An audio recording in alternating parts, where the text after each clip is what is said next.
welcome to Making Change Public. I'm Megan Sweas. I'm the editor and director of communication at the USC Center for Religion and Civic Culture. I'm actually filling in for my boss, Bree Lascota. She's the executive director of CRCC, and she actually got invited to Davos this week. So after she had already planned this, so we need to make her jealous. She has a good excuse. But in addition to doing research that you heard about this morning at CRCC, we do a lot of training programs, and one of the things we do talk about in those training programs is storytelling. So we have some of our favorite people here today, and one of them is on her way, so she'll be here in a second, to talk about storytelling. So you can't go to a conference on social change today without hearing conversations about storytelling. And one of the problems, though, is that it has its limits. So a story isn't necessarily a solution. So we're going to talk a little bit about storytelling as a tool and one that is used within the work. I hope that you'll also get some good examples of storytelling from these folks who are just experts in storytelling themselves. So listen for little cues, and at the end, I'll have them sort of break down what they're doing or give little tips at the end, too. Since they're master storytellers, I'm going to have them introduce, I just elevated here. I'm going to have them introduce themselves in terms of a story and talking a little bit about how they use storytelling. So I'm going to start with Umar next to me, Umar Hakim. He is the founder and director of the ILM Foundation and INKERIJ. So one of the issues that Bree particularly noted that you work on is police violence. And I was wondering if you could tell us a little about your work with that issue and with your foundation and organization and how you use storytelling in it. So let's tell a story. Go ahead. All right. Here's a story about a lady. She was bringing up three very lovely girls. Greetings, how you doing? My name is Umar Hakim. I'm with Intellect, Love, and Mercy Foundation based in South Los Angeles. We've been in existence since 1998, founded by Imam Sadiq Safir, Naeem Shaw Jr., and Hanafi Shakur. And let me see. I grew up, thank you CRCC and Annenberg for hosting this event and bringing us to the table with the people who I see all the time and work with. Growing up in Compton, California, and I didn't grow up in poverty, so let's just strike that when you hear Compton. So my mom was a nurse. She came from South America, Guyana, South America. She always instilled education. So as big as I am, I didn't play sports because she was go get your books, go get your studies. So coming out of that situation into this one, I've always tried to reimagine my situation. Yes, I saw gang violence. Yes, we saw police brutality. Yes, I have seen some things up close that you may not seen before. But I had a good life. We got hummingbirds in Compton. We got trees, roses, pomegranates, lemons. But as I got older, I grew up in an Episcopal church, and hip hop was always a thing for me. So when KRS-One dropped "You Must Learn," it triggered my intellect to see what's bigger than just the Episcopal church. So I got on my search. And then I became a cable man. After high school, I started doing cable. And then I left that, joined, I started my own company, then I left that to join Intellect, Love, and Mercy Foundation. And then from there, that's when my work really started. I began studying more. I began to learn that my origin is now being shared with other people. Being an African American, a black man, and an African American Muslim, my narrative is shared with a lot of people. So now it's our narrative. Another point would be that seeing, like 2 years ago, I think it was 16, it was over 200 people of color killed by law enforcement.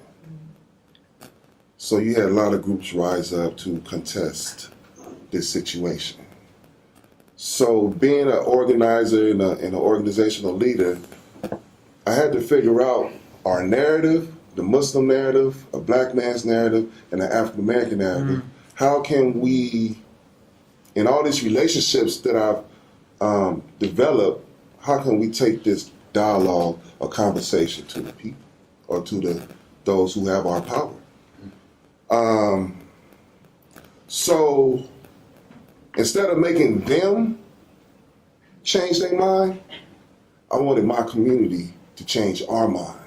So we came up with what you call a community accountability piece. So instead of creating police strategies, we came up with community strategies on how to train leaders, on how to engage agencies. And in this, we took our experience, matched it with a solution, and came up with a narrative. And this narrative helped us engage LAPD on October 25th. And what was different about this situation, because they sent us captains, commanders, chiefs, and a commissioner. And we had an opportunity to tell a real tenacious, dialogue. We spoke on our narrative, how we've experienced police brutality in the urban Los Angeles community. They spoke on their narrative of who they are. We didn't come to terms, but we came to an understanding. And it was really important that we have this conversation, and we're going to have more conversations. But coming from Compton, California, all the way, I'm not far in Los Angeles, but all the way to this point is a long way because of the spaces that I have to learn how to navigate. A lot of times when you get into these spaces, people don't want to recognize you because you dress a certain way, you may look a certain way.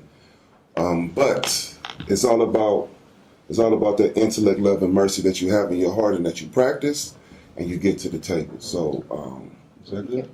That's great. Okay. Thank you. So I want to turn next to Rabbi Noah Farkas. He's a rabbi at Valley Beth Shalom. And he's engaged his congregation on numerous social issues. He was just in Guatemala. He's worked on homelessness in Los Angeles. So I want to see if you could talk a little bit about incorporating religious narratives into your social action. Sure. Hi, everyone. Good afternoon. Thank you again to having me here. And thank you to everyone who's here. You being here means that you're interested in these topics. And hopefully out of this afternoon we can have more of a discussion in addition to just me or Umar or Zach or Aziza when she comes just talking at you as opposed to talking with you. So I'm Noah. I'm going to tell my story in 3 acts. Act 1 is a Jew boy in Texas. I grew up in Plano, Texas. And when I was in Texas, Plano was a town of less than 100,000 people. So it was not what we have today. At the end of my block was an elementary school, and then after that, it was either one side was cornfields and the other side were pastures. So I grew up a fish out of water. My family was a Jewish family in a very non-Jewish town. Definitely experienced anti-Semitism, both physically, emotionally, mentally. And the narrative we always told ourselves was to be a Jew was to be different, because we're not human. We're kind of this other. We look like white folks, but we're not white folks. So that's how I grew up. And when I was 15, I had the privilege of going to Israel, and it was the first time in my life that I felt like a human being. And that was very powerful for me. And from there, I developed a love of my tradition. I've developed a love of my people. And I decided I wanted to go to seminary.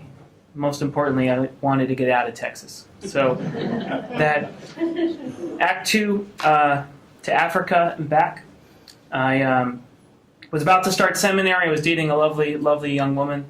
And she told me about an international Jewish service organization that will take you to Ghana, and you can do direct service there and actually get to know the world. And I was naive as all get out, so I said yes. I promptly dumped her and went to Africa.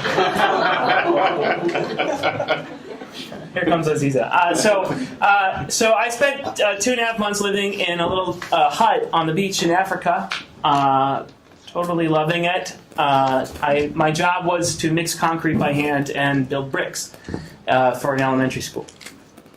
And so I spent all that time doing it. The last night I was in Africa, we went to Accra, which is the capital. We were on our way out. And unlike here, in developing countries in the global south, they still have open sewers on the sides of the street. And I'll never forget, hot, it's dark, it's sticky. The earth is red and clay. And I'm about to go in this restaurant for our farewell dinner, and out of the corner of my eye, I see this little girl. And she's in the sewer. And she's a nothing of a person. It's all skin and bone. Her stomach out like this. She's abandoned. I mean, she was dying. And I looked at her, and she looked me right in the eye. And at that moment, I felt paralyzed. And my friend Dan, my roommate, grabbed me, pulled me into the restaurant, couldn't eat, and then came back out, and she's gone. And 2 hours later, I was on an airplane to London. 2 hours after that, I was on an airplane to New York. 2 weeks later, I started seminary. And I thought to myself, well, it was great mixing concrete in the African sun, singing songs, going to African funerals, learning drum. But if all that work, I couldn't help this little girl, what is it all about? So that's how I got the bug. It's the first time in my life where the world as I thought it was going to be and the world as it is completely changed for me. The gap was there, the chasm. I started seminary, and someone asked me, well, do you want to work on the outcomes of injustice, or do you want to work on the root causes? And I said, I'm all in. So I met 3 important men. I met Ed Chambers, Ernesto Cortez, and Mike Geekin, who were all organizers for the Industrial Areas Foundation. And they trained me to be a community organizer. And I brought community organizing to the Jewish community through the seminaries. I founded a seminary project that trains clergy members of the Jewish faith to be justice advocates. Which leads me to Act 3, a home amongst the homeless. I'm an observant Jew. I walk to synagogue on Saturday. I don't drive. And to do so where I used to live, I'd have to walk under the 405 where it crosses Ventura Boulevard. And over the course of a couple years, I got to know a man. I call him Jack because I don't want to use his real name. And he's a veteran, and he was deep in it. He was an addict. He has PTSD. And so I'd bring him food home from synagogue after fellowship, and one day he wasn't there. It was just a squad car and a sanitation truck. And they were doing what I learned was an enforcement action against where he lived. And when I asked the cops where you taking him, they refused to answer me. And this was in August. High Holidays starts in September, and I said, well, I got to do something about that. And like that little girl, I responded to this pain, and I brought it to my congregation and launched Homelessness Task Force. And a result of that, of all of my organizing training, all of my religious training, I brought to bear in one moment. And I organized my congregation to act on behalf of the homeless, not just to do a soup kitchen or to do a clothing drive, but to work on the crisis which was about to hit. This was 4 years ago. And as a result, I became a co-organizer of one of the largest housing coalitions in LA County history. And in 5 years, we've moved $5.1 billion to help with housing and the homeless. And as a result, I'm actually a county commissioner. I'm the chair of the Los Angeles Homeless Services Authority Commission. So I went from a Jew in Texas to being a appointed county commissioner over hundreds of millions of dollars trying to help the homeless. And the reason why I was able to do that is because I brought these religious stories, the stories of being a Jew and feeling homeless, stories of being, from our tradition, The Torah, my most sacred book, a book of books, only a third of it is story. 2/3 of it is law. It's a law book. And stories for me they're useful in cherishing them on their own. But they are only useful for me in public if they lead to Sinai, if they lead to covenant, if they lead to revelation and eventually redemption. And so I use stories and I use our tradition to tell those stories, to try to change not only the narrative of our community, but to try to change the laws of our community. So that's who I am, that's what I do. Thank you. So Aziza Hasan is next. She's the executive director of NewGround, a Muslim-Jewish partnership for change. So you're working in a space where there's some really strong narratives already. So I'm curious if you could talk a little bit about introducing yourself and your own story, but also talk about your approach for dealing with and changing those narratives on a personal level through your work. Thank you. And thank you all for bearing with me. I have the campus map to prove that I was just running around on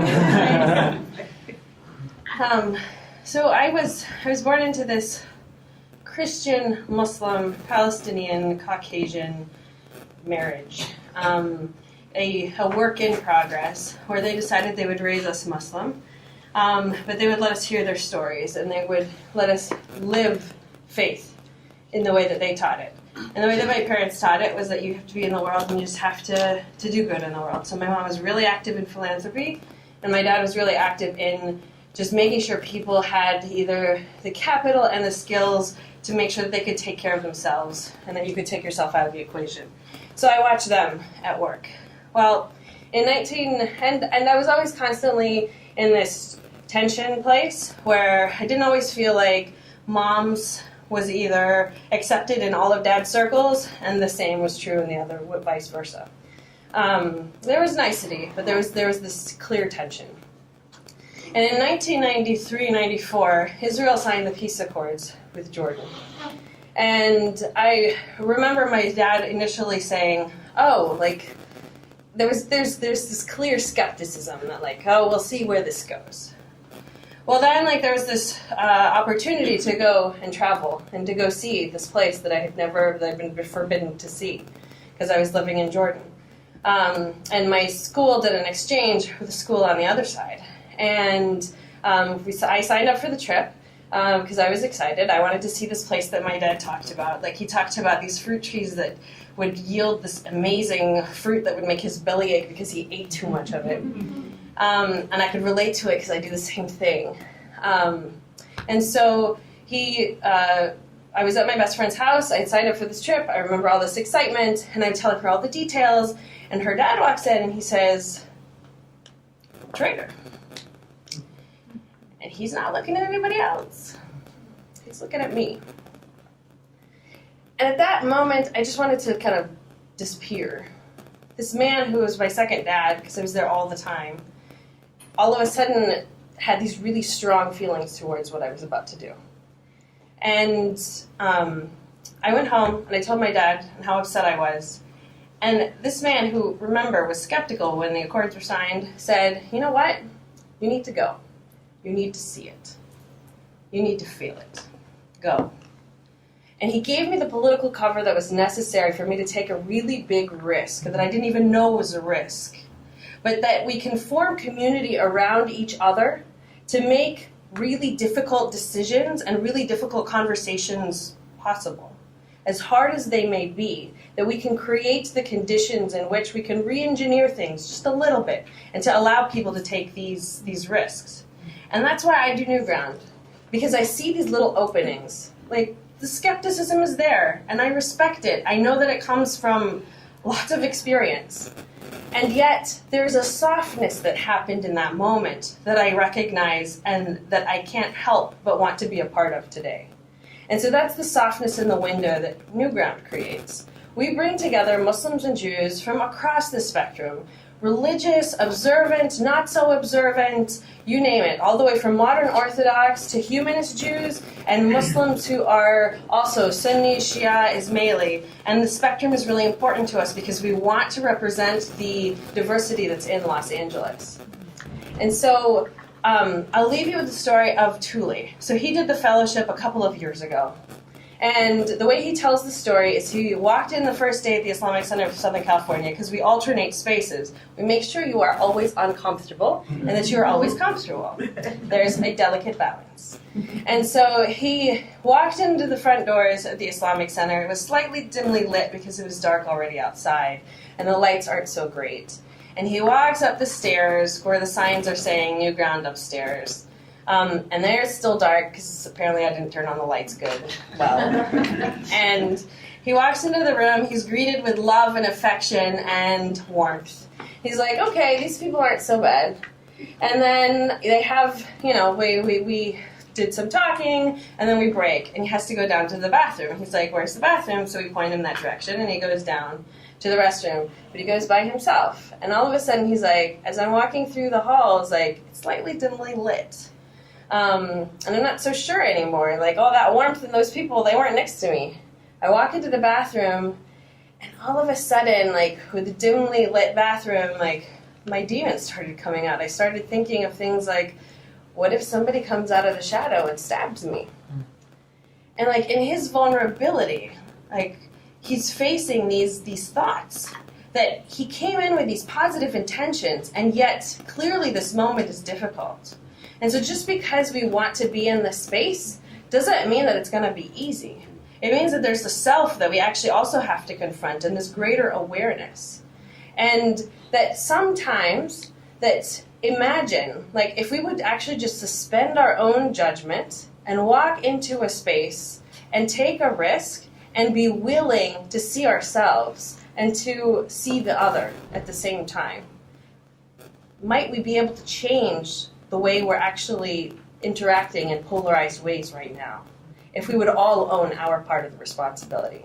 And so that's why with NewGround, storytelling and connecting multiple Jews, multiple Muslims together, so you hear lots of different narratives, is so critical. Because I can't just all of a sudden say, oh, Noah, like, yeah, sure, he did all these great things, but I don't like this one thing about him, so therefore, and then, like, I pile into my, like, Jewish stereotypes. Because I now know multiple other people who are incredible human beings and who will keep pulling me back into this space. So the relationship and the story plays a really pivotal role in keeping people engaged when their inner skeptics and their inner questioning comes back in.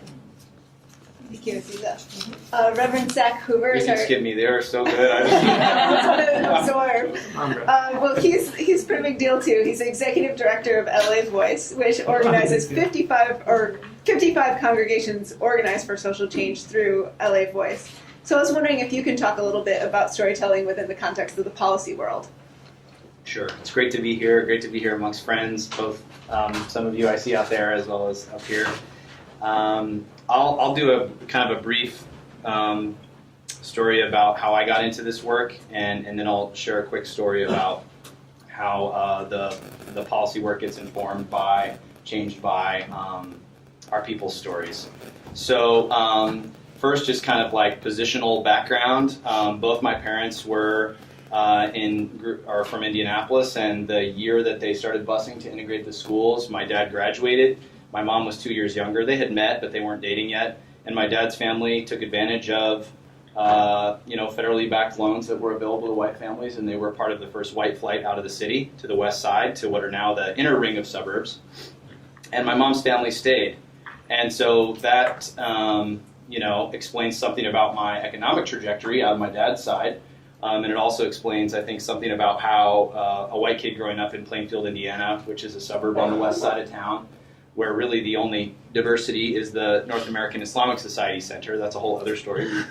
I have a good story about that too, actually. But, and so growing up, I think my mom, one of her biggest concerns was that we would grow up thinking that Plainfield was, what you see is all there is, right? So if that's the way your mind works, then how do you mitigate against that? How do you give your kids other experiences? And I'm the oldest of four, and we grew up in church, and that was a big, formative part of my life. So then, suffice it to say, my mom would find little ways of doing things. One example is, speaking of getting out of your comfort zone, none of the kids that I knew ever went to the mall downtown. And but my mom would always take us to the mall downtown, like at least 4 or 5 times a year. And the reason that nobody went to the mall downtown is because that's the mall where black people went. And my mom took us there like it was no big deal, like it was just, you know, any other mall.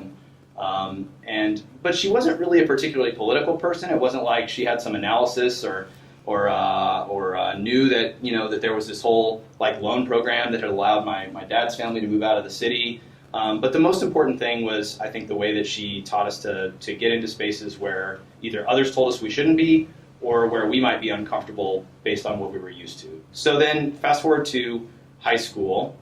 I grew up in the American Baptist Church, which is what I'm ordained in, but my folks, I think again, sort of in the interest of like, let's see if we can get Zach out of Plainfield. And also I might have been getting in trouble a little bit. And so they sent me to Jesuit High School on the north side of town, and it was the first time that I had a multiracial group of friends, and it was the first time I had not only a black teacher, but a black mentor, Mr. Brown. He still teaches there and works there. And he, I think, was the first adult outside of my mom who really like understood, plus the distance of not being a parent is always beneficial, who understood that I was somehow starting a journey around my spiritual and religious identity, and that I was also starting a journey around my racial identity. And so he just encouraged me in both of those paths. And one of the ways he did that was to say, hey, you should go do your required community service in the neighborhood where my mom lives, and go spend some time there and work at Clifton Street Library and volunteer, and then come back and reflect on the experience with me. And so I did, and you know, it was like, to use Noah's phrasing of the world as it is and the world as it should be and how it gets turned upside down. I would just say that was the experience that showed me that one of the stories I was being handed was a lie, and that I was being told over and over again this story of how my family made it, how people made it in America, and what it was that made it so that people were economically successful and could live in places like Plainfield. And in fact, I was spending time with a second grader named Marcus, who was so behind the curve to no fault of his own that it blew me away, and I couldn't even figure out how to integrate it into my understanding of the world. And so there was one particular day where I was driving home, and we had to send him home, which we never did, because he was particularly upset, and I stuck around to find out why. And, you know, Marcus had basically spent the night by himself the night before with no lights on while his mom was out trying to get money together to get the lights turned back on. And, you know, I was 16, and yet I still was able to get in my car and drive out of his neighborhood, you know, across the interstate system to Plainfield, 12 minutes away, to a home with all the lights on and an entire family at the dinner table and a creek in my backyard, not a freeway, and a library 6 times the size of the one where I was tutoring him, and food on the table, and a golden pathway to college. And I was like, I know people tell me I work hard, but this sure seems easy. And so, you know, even though I was starting to really question my religious identity, I was talking to God about it on the way home, and I just said, this cannot be what you want for us. And somewhere deep down, I knew it had to do with my whiteness and his blackness and some other thing that was much bigger than both of us. And I didn't know what organizing was, and I didn't know, but that's the moment that I would call probably the seed of my vocation, where I basically made a promise, and I said, all right, Lord, so someday I'm going to die, and I'm either going to not remember this kid, or I will, and I will have not done anything about what I'm learning here in relationship with him and with Mr. Brown, or I will have done something about it. And I would like to remember having tried to do something about it. And I think I also understood in that moment that it was also about my own freedom, and that I was somehow trapped, and I was implicated and trapped in all of this as well. And so I just felt it, you know, like I felt stuck and powerless and so many things. So anyway, so then fast forward, Act 3, as Noah would say. First week of graduate school at Harvard Divinity, and September 11th happens, and I start going to church again. I find this really radical Baptist church, which was an awesome place, and decided, hey, maybe I'm a Christian after all, and had been exposed to organizing through the Zapatista movement toward the end of college and sort of in the beginning of graduate school. Talk about like a theory of like how storytelling helps you shape the world. I feel like they were the ones who taught me that like if you don't own your own story, somebody else will. Mm-hmm. And you have a responsibility to get out there and fight for your version of reality. So anyway, and then we put millions of people on the streets to try to stop an invasion of Iraq, and all the stories I had been told me that the invasion should not occur if you did that. but the invasion did occur. And so that got me kind of more on a pathway of thinking about, well, how does power really work? How do you really make a president do something or not do something? And anyway, so I found Pico National Network. I moved out to Coachella Valley, and I've been with Pico for about 12 and a half years ever since. I direct LA Voice, which is the LA County organization. And we use we are our stories and use our stories all the time in our work. And like just maybe one brief example. Is that okay? I have time for that? So Homeboy Industries is a member of LA Voice, and one of the congregations we work with is called INKERIJ. Some of you may know of it. It's Rabbi Sharon Browse's place. And early on, we were really starting to try to move the organization toward doing a lot more about mass incarceration. Partly out of the folks at Homeboy Industries who are part of the organization, partly because of other experiences and stories that we shared, looking at Umar. Umar's actually serves on our board, and Umar and I, when we first started working together, some of this stuff came up.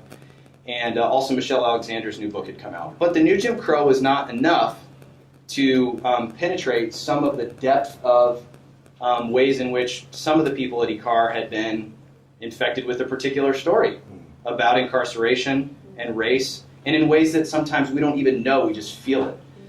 And so what we did was we set up basically a series of encounters where folks from Homeboy who were really the ones taking the biggest risks, would agree with full understanding of what we were trying to accomplish, and they were definitely co-conspirators in the creation of this strategy, would go and they'd show up at house meetings, or they'd show up for, lunch after services on Saturday, and would just talk about what their experience was, and what they had gone through and what their life was like.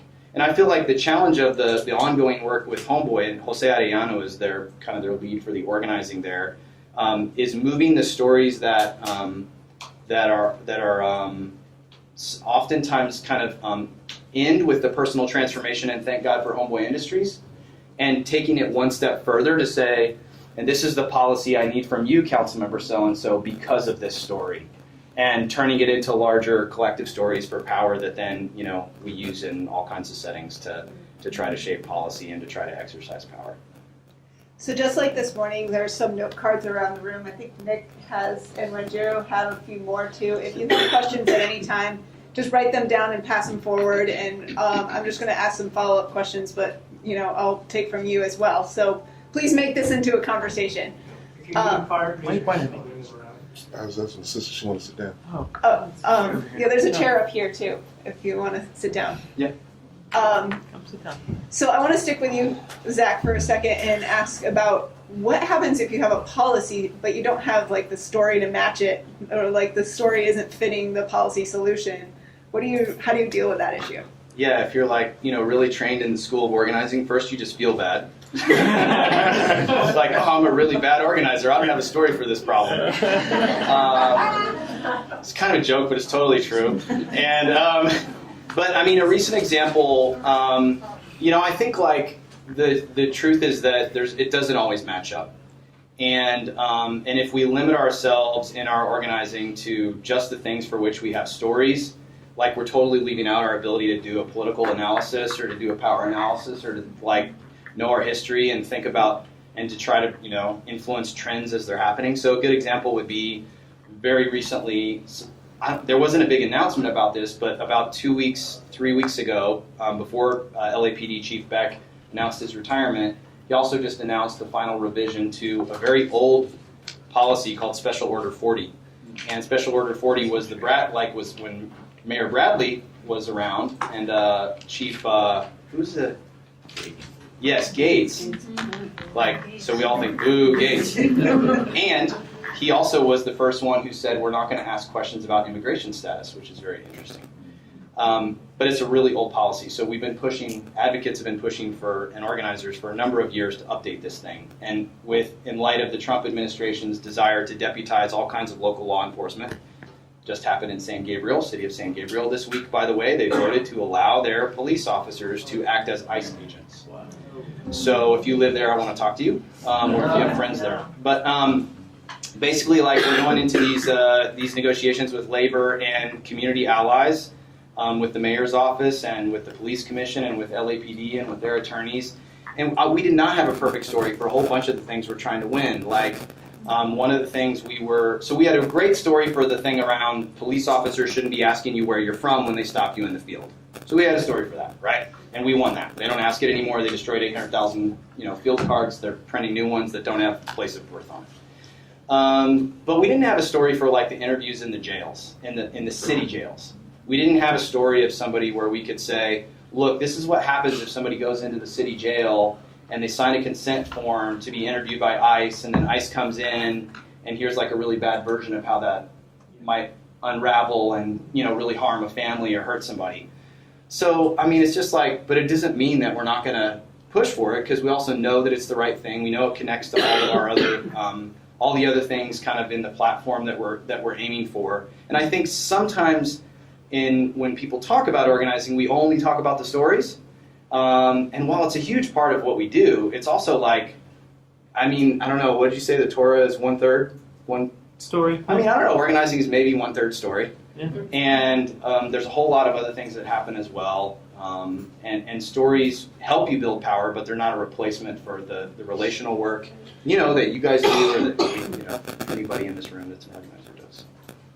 Getting back to that, you brought up the Torah. I would be curious if, and anyone can, no, you can respond, but anyone can as well. If you ever find the religious narratives to be limiting in any way, or what the role of the religious narratives are. Religious narratives are like everything else. Like, there are some really good narratives, and then there's some really embarrassing narratives, and then there's the ones you make up and call them religious narratives. Like, that's just how. But look, I mean, just to go off of what Zach said, like, my teacher, Rabbi Sweas, may rest in peace, would never end a sermon without adding a therefore, right? Like you can hear a really good sermon, and the worst thing you can do is like walk out and say, well, that was interesting. Let's go eat tuna. That's like, then what's the point of religion if it doesn't affect the world? Like, the religion is not something that just exists in the mind. It has to exist in the hands, the heart, feet, the whole body. And it has to go out from the pulpit into the street. Like, that's what religion is supposed to do. It's behavioralism. It's not just a system of, at least my religion. That's how we believe. But sometimes the stories don't work. Sometimes the stories are painful, right? There's a painful series of laws about homosexuals in the Bible. And so thank God for the rabbinic tradition. We have two Torahs. We have the Torah that's written down, and then the Torah that is the ongoing interpretive tradition for thousands of years. It's the elasticity clause that's built into the Torah that says if you have a license with the word rabbi in front of you, you can interpret the Torah and change its meaning, even if it means changing its meaning directly against the meaning that is explicit in the text. I'll give you one example that is not about homosexuality. In the book of Leviticus, the book of Exodus, and the book of Deuteronomy, it says in 3 different occasions, if you harm someone else, then you should be harmed eye for eye, tooth for tooth, hand for hand, right? Well, that doesn't make any sense in a world where justice is what we really want to pursue, because why would inflicting pain on someone who inadvertently or even on purpose inflicted pain on you be the way of reconciling the world towards justice? In fact, the rabbis themselves said, what happens if the person who puts your eye out is already blind? How do you do that? Right? Or if someone is lame and their docs chews your leg off. Like, how do you take their leg? How do you take their eye? So the rabbis said it's an opening to say this entire law, lex talionis, this whole eye for eye, we have to change it. And they changed it. It means that we believe in restitution, not in punishment. And that justice is not about inflicting pain, it's about removing pain. And that gives me liberty to say when a story goes bad, or the meaning behind the story changes because we know more about what it means to be a human being than maybe my ancestors did. And God knows a little bit more about what it means to be God than God did thousands of years ago. Let's change the story. And pretend it was always that way in the first place. Again, if there's questions, feel free to turn and Jero can walk around. Does anybody else have it looked like everybody sort of had a reaction to that. Yeah, I mean, I really appreciated that verse. And what's interesting is I think religious narratives and stories are shouldn't be ignored, and they should, like, it's the extremes, the polar extremes that usually get us in trouble, and it's when we can look at it and engage it and really, really kind of wrestle with that, with what's there. Like, you remind me of a verse in the Quran that says you're entitled for equal, basically the eye for an eye, and forgiveness is better. Like, forgiveness always gets the last word in multiple verses over and over again.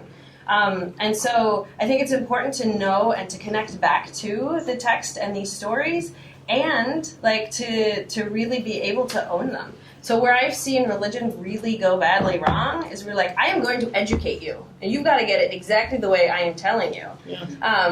And being able to shift a little bit and say, like, here's a story, I'm going to offer it, and this is the moral, like Rabbi Sweas, right? Like the next step. Therefore, and then you take it as you like. I told you before, like, I grew up in a Muslim Christian household. Now I do a lot with Muslims and Jews. But I rejected religion for a long time. I was raised Muslim, and for a while, like, I remember I went back to Jerusalem in 2005. It was my first time there. But I went to Jerusalem in 2005, and I remember my dad's brother had said, because he had spent some time there, he's like, you feel the holiness in the streets. And I remember walking through those beautiful long corridors and thinking, I don't feel any holiness. And it was almost like a challenge. And eventually I walk into the Dome of the Rock, and like, I'm overcome by emotion when I touch that rock. And what I realized there is, it wasn't that I wasn't feeling anything, it was that I was so full of anger towards people that would say it's okay to kill in the name of religion, be them Muslim, Christian, or Jew, and to justify atrocities against the other, that I couldn't feel any connection with the text. And that's when I decided, you know what, I'm going to look back at the text, and because I do love it, and I am inspired by it, and I can't let everyone always tell that story. Umar, did you want to add to that? Yeah, being a student of Imam Sadiq Safir, we always explore our religious texts when it comes to Islam and Muhammad, may peace and blessings be upon him. So we take the stories of the companions, the Sahabas, we take the stories of the Quran, and a great deal of our work is serving the homeless. So there's a chapter in the Quran that speaks on neighborly needs. If you know anything about the M Foundation or Master Balallah, our organization has always tried to be the best neighbor in the community.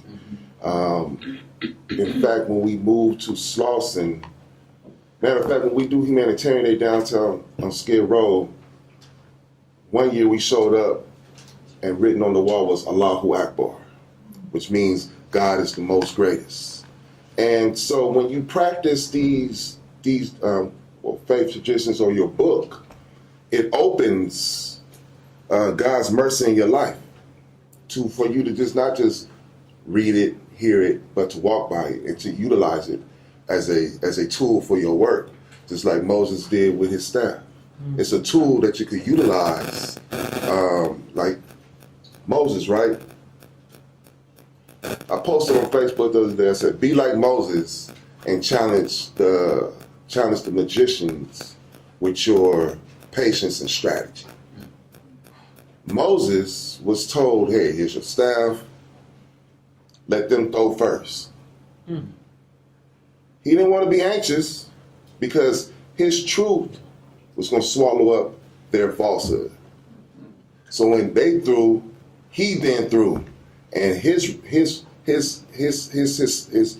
staff was actually something sent from the Creator that swallowed up their falsehood. So in reality, when we utilize our faith to challenge the immoral situations, when it comes to the preservation of people's dignity, this comes back to our book, the Quran, and it's we utilize every day. One line I'm gonna end here. One line that I think about all the time is, establish weight with justice and fall not short in the balance.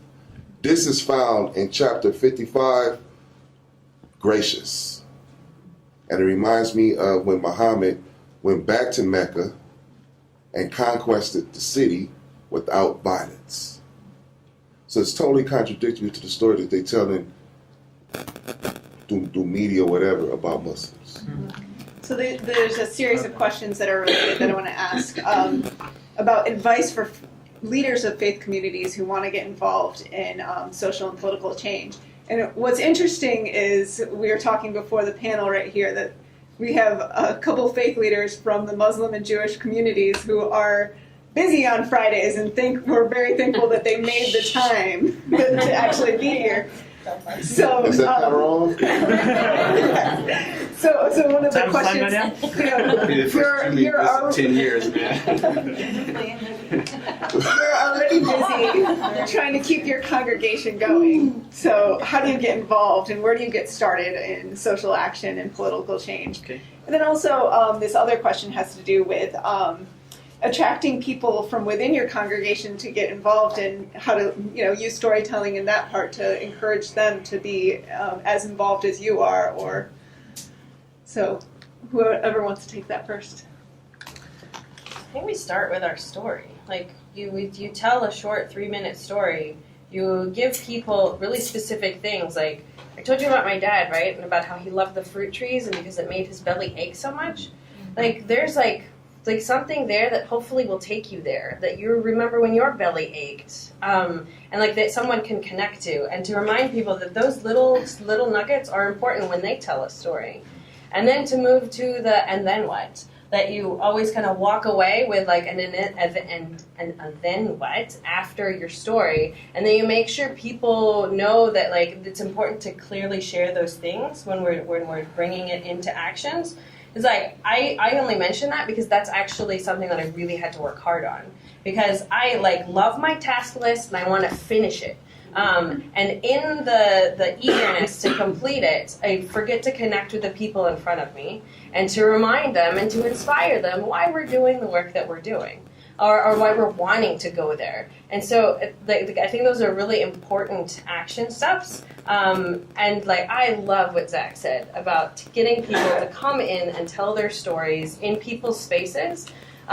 Because yeah, the person who's telling their story, we're forgetting something really important. Like it's hard to tell your story. Right. Vulnerability is a very difficult place to go. And so you have to set it up so that the storyteller feels like they know what they can do to connect with the other people. And then the receivers, like, you took them you took these storytellers into spaces where the receivers were actually super comfortable, where they could receive the story. And so thinking about where you're delivering that message is also just as important. I have a few things to say about this. The first is about risk. My friends up here, we're putting a very shiny gloss on all the things. Like this is like social justice glamour magazine up here. All right.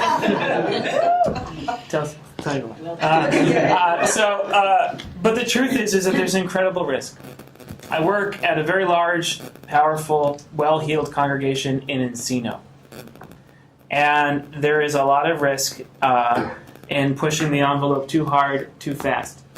Because I got to feed my own family, right? Right? You can't get out too far in front of your congregation. You lose your job, at least in my tradition. I don't know, I'm not a priest. I'm not, report to a diocese. So I'm an at-will employee. So I want to just be clear that there's before you get started down this path with your congregation, if you have a congregation or your community or your school, you got to get permission from your family. And you have to have permission from yourself, and you have to be willing to take a little bit of a risk. The second is, when we first started working on homelessness, our folks didn't want to meet anyone who was homeless. Right? Hell, they didn't even want to see anyone who was homeless. They saw them and there was just a moral tax you pay for living in a big city. Stop sign, bus stop, bush, trash can, homeless person, McDonald's. Just drive right by. So what I did is, when I was going to launch a sermon, is I used every wall in the synagogue, and I found a friend of mine who is an artist, and he has done portraiture of the homeless in Venice Beach. And we hung up the portraits of the homeless all the way through the main hall of the synagogue, and we did long-form narrative bios of each one of them. So maybe they weren't really meet an actual homeless person, but to stare at the face of someone who's homeless and have their story and their trauma laid bare for them. And 34 different portraits put up. That's all before I gave this big sermon and launched the initiative. And then the last thing is, again, like, let's be really clear. I've been at the synagogue 10 years. It took me 7 years to get the courage, political capital, and willingness to take the risk to really go into this space. And before then, we were doing clothing drives and food banking and all sorts of great stuff that I don't want to demean in any way. But when we go deep, when you're ready to go deep, you need relationships. And it took me 7 years of them being comfortable with me being comfortable with them, to go to the next level. And so getting started entails getting permission from yourself and from your family, trying to find creative ways of entering into the space and making sure you have strong relationships before you do it. Why y'all looking at me? Yes. Okay. It looked like you were taking some notes. Okay. In 1998, I became Muslim. Before that, I was an Episcopal alkalite in the church. I could really say that it's about vision, because we always vision religion, or at least my faith traditions that I've been in, teaches you about the afterlife. And you want to be in a good position in the afterlife. So the Creator gives you a vision of how to get to the afterlife, to get a good position in the afterlife. And so the work that the Elm Foundation do, we consider this good next steps to get to the afterlife, to get a good position, to get God's mercy on that day. So neighborly needs, serving the homeless, serving your neighbors around you. I have a neighbor next door. I cut her lawn, but she don't have no grass. You know what I'm saying? So I'm trying to do my best to be the best neighbor. And smoke be everywhere, dirt be everywhere. Our football camps for the kids, growing up on the Compton blocks. Though I never played sports, I'm a head of a sports program, because it gives an alternative to safety in the community. It helps the families. Being an LA Voice board member, we were encountering situations in humanitarian aid that we couldn't resolve. We didn't know how to, each problem was attached to a policy. So we connected with LA Voice. So my point is, the Creator gives you a vision through the people, through the men and women of the books, of how to get to Him and His mercy, and we share that vision. We share that vision to, I'm not even an imam, so I don't even know what I'm not a church leader, a rabbi or an imam. I'm just a servant, you feel me? But we share this vision, because each one of us think about that long run after we die. What's going to happen? Will it be comfortable? So I see this work as us taking our next steps towards the Creator's mercy, and then we just simply share that vision, and that's how more people, hey, I believe in that too. Can I come with you? I need Prop 47, not reversed, but enacted. There's homeless people in my community. I'm not getting along with my neighbors, so how can I dialogue with them better? Yeah. So we pull from each other's work and include them in our own programs. Recently, with NewGround, we had 2 facilitators there, and we have to change the model of how we serve homelessness in Los Angeles, because it's changing due to the progress. So we just have, sorry. Okay, wrap it up and then that's it. And then so basically, we came up with a new service model by sharing the vision and building relationships. That's it. Yep. Yeah, we have like a few more minutes. You can either address that question, or if you could just share one of your sort of tips for storytelling. We sort of already got one with having those strong visuals, and I think you could all sort of sense from each one of their stories, you could walk through there with them, either through, Compton or Israel. So Zach, go ahead. And I'll we'll go try to be as brief as possible with this, but I think, so I also serve on the board of deacons at my home church, First Baptist of Pasadena, and I think in both my organizing work, where I'm often partnering with clergy leaders like Noah or whoever else, two things. One, I have to really believe him when he tells me he's got a political challenge that means he can't take a particular step, and I can also push him on it if we have a relationship. And we may decide now's not the time, or he may just say to me, you're pushing too much. But all that has to happen in relationship. And if I am just ideologically bent on Noah doing something because it's the right thing, well, that's not good organizing. It's just not. And it's bad for your relationship, too. I think the other thing is that I would say, just from my experience in my own church, is, we had a thing happen a couple years ago. I'm good friends with our former pastor, but there was a thing. The short version is some of our kids, and it's a very multiracial group, were up on the screen for a video to promote recruitment. And some of them made comments about God that made it sound like they thought God was white. And I was like, oh my God, red flag. And I thought it was going to be an object lesson for the church. And in fact, no one addressed it. And it was incredibly frustrating and difficult to try to work with my former pastor, again, who's a good friend, ride bikes with the guy twice a week, to actually have a serious conversation about what had occurred and figure out what our next steps needed to be. Because we are a very multiracial church, so that is, it's a serious problem anyway, and it's even a worse problem. And it's taken so much time. So I think just the patience and then telling stories about race, my own experience out of my whiteness, and what whiteness has meant for me, with other people on the board and trying to move them along little by little. And I hate that it takes so long. I freaking hate it. It's we need to just put the program in place right now and everybody does the conversations and let's get to a better place. Yep. And that is not how it works. At least I'm not capable of doing that. So so I think, really thinking about how do you put a community of people around, this goes back to your story, that can really have the person's back so that your leader feels like this is a risk, but I'm willing to go ahead and try it, Okay, so 20-second round, if you have any other tips for storytelling that you want to get out there. So to build on this, the concept of the community around, so Thule, I told you his story at the very beginning. He went through the fellowship. It was a very private, confidential space. We guarded his story with every ounce of confidentiality that we could.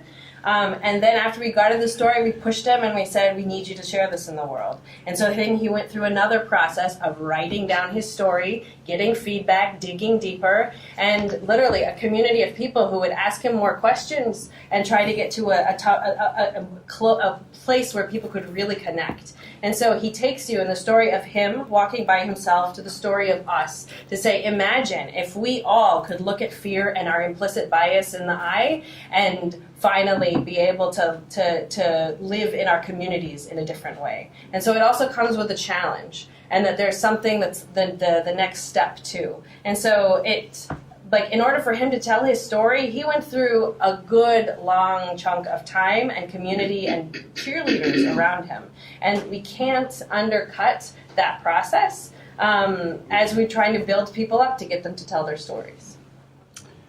Three things. Number one, don't tell stories that you're not comfortable with, right? And that means that if you're telling Thule's story, and I assume this is true, you have permission, Thule, to share his story, right? That's really important, right? Especially if you're a pastor, a rabbi, or whatever, and you want to tell stories about your family, whether it's a sermon or, I'm serious, your children, right? Ask permission.